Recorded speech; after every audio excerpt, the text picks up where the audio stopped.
இன்னைக்கு நாம ரெஸ்டாரண்ட் எல்லாம் போய் சாப்பிடாம வீட்லயே ரொம்ப சிம்பிளா நல்ல குழந்தைங்களுக்கு எல்லாம் பிடிச்ச மாதிரி எக் சீஸ் சாண்ட்விச் எப்படி செய்யலாம் நாங்க பார்க்க போறோம்.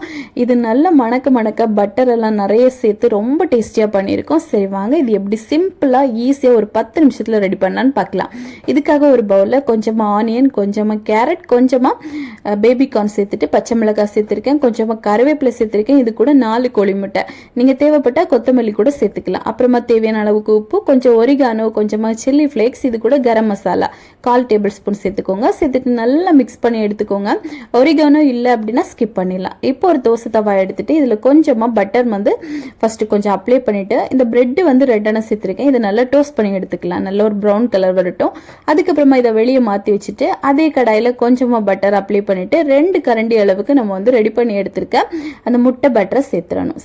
இப்போ சேர்த்துட்டு நம்ம ஆல்ரெடி டோஸ்ட் பண்ணி வச்சிருக்கக்கூடிய அந்த பிரெட்டை லேசா இந்த மாதிரி டிப் பண்ணி எடுங்க முட்டையில.